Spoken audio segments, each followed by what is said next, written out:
નમસ્કાર. ચલો આજે વાત કરીએ ભારતના પેટ્રોલિયમ ભવિષ્ય વિશે. એક એવા મોટા ફેરફારની જે કદાચ આપણી ગાડી ચલાવવાની રીત જ બદલી નાખે. વાત છે પેટ્રોલમાં 30% ઇથેનોલ ભેળવવાની. શું આ દેશ માટે સારું છે કે પછી એના કેટલાક પડકારો પણ છે? ચલો આ આખી વાતને ઊંડાણથી સમજીએ. તો આ બધી ચર્ચા શરૂ ક્યાંથી થઈ? ચાલો એ મોટા સમાચારથી જ શરૂઆત કરીએ. તો સવાલ એ છે કે આ નવો ઇંધણ પ્રસ્તાવ છે શું? અને અચાનક અત્યારે જેની વાત કેમ થઈ રહી છે? જુઓ, આ ભારતની ઊર્જા સુરક્ષા વધારવા અને બહારથી પેટ્રોલ ડીઝલ મંગાવવાનો ખર્ચ ઘટાડવાની એક મોટી યોજનાનો ભાગ છે. આ આંકડો જુઓ, 85%! આટલું બધું ક્રૂડ ઓઇલ આપણે અત્યારે બહારના દેશોમાંથી આયાત કરીએ છીએ અને આ જ આપણી સૌથી મોટી સમસ્યા છે, બીજા દેશો પરની નિર્ભરતા. અને બસ આ જ નિર્ભરતા ઘટાડવા માટે T30નો પ્રસ્તાવ આવ્યો છે. તો આ પ્રસ્તાવ કોણે મૂક્યો? એ છે ઓલ ઇન્ડિયા ડિસ્ટિલર્સ એસોસિએશન, એટલે કે AIDA. એમનો હેતુ બહુ સ્પષ્ટ છે: દેશની ઊર્જા સુરક્ષા વધારવી અને જે અબજો રૂપિયા આપણે ક્રૂડ ઓઇલ પાછળ ખર્ચીએ છીએ એમાં ઘટાડો કરવો. પણ આ ઇથેનોલ બ્લેન્ડિંગ, ઇથેનોલ મિશ્રણ, આ છે શું ખરેખર? ચાલો એને જરા સરળ ભાષામાં સમજીએ. ઇથેનોલ સાદી ભાષામાં કહીએ તો એક પ્રકારનો આલ્કોહોલ જ છે, પણ એક ખાસ છે કારણ કે એ શેરડી અને મકાઈ જેવી ખેતીની પેદાશોમાંથી બને છે. એટલે જ એને બાયોફ્યુઅલ કે જૈવ ઇંધણ કહેવાય છે. એકદમ ક્લીન અને રિન્યુએબલ સ્ત્રોત. હવે ઇથેનોલ બનાવવાની પણ બે મુખ્ય રીતો છે. પહેલી એટલે કે ફર્સ્ટ જનરેશન, જેમાં સીધા શેરડી કે બટાકા જેવા પાકનો ઉપયોગ થાય છે. અને બીજી છે સેકન્ડ જનરેશન, જેમાં ખેતીનો જે કચરો હોય કે પછી અનાજ હોય એમાંથી બનાવાય છે.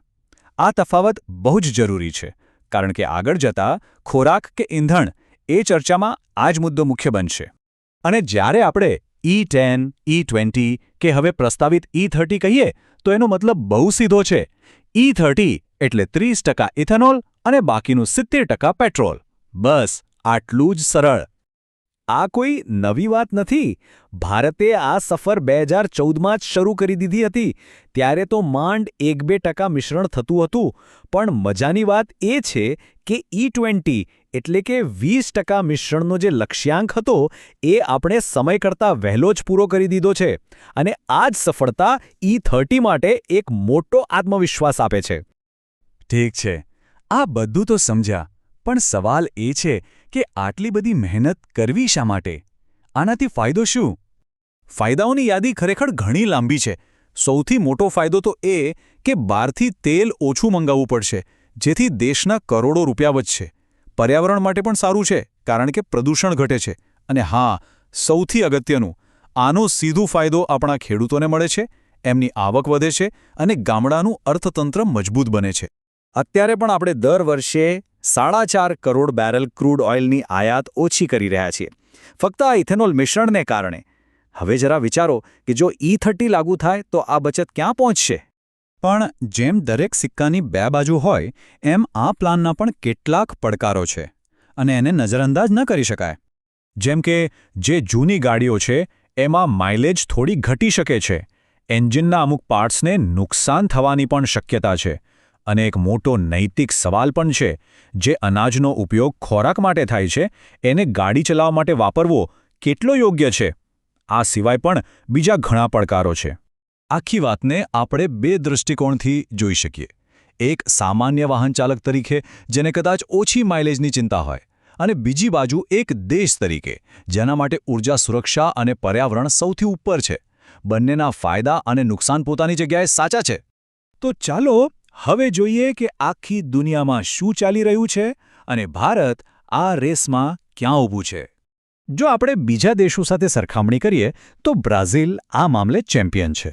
ત્યાં તો E27 સામાન્ય છે અને અમુક ગાડીઓમાં તો 85 એટલે કે 85% સુધી ઇથેનોલ વપરાય છે. એની સરખામણીમાં અમેરિકા E10, E15 પર છે અને આપણે E20 પર છીએ, E30ના લક્ષ્યાંક સાથે.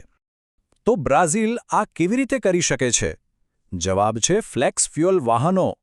આ એવા સ્પેશિયલ એન્જિન છે જે પેટ્રોલ અને ઇથેનોલના કોઈ પણ મિશ્રણ પર આરામથી ચાલી શકે છે, માઇલેજ ઘટવાની ચિંતા વગર.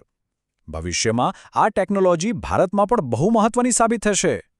તો અંતે સવાલ એ જ છે શું દેશની ઊર્જા સુરક્ષા જેવી મોટી સિદ્ધિ માટે માઇલેજમાં થોડો ઘટાડો જેવી કિંમત ચૂકવી શકાય? આ એક એવો પ્રશ્ન છે જેના પર આપણે સૌએ સાથે મળીને વિચારવું રહ્યું, કારણ કે આનો જવાબ જ ભારતનું ભવિષ્ય નક્કી કરશે.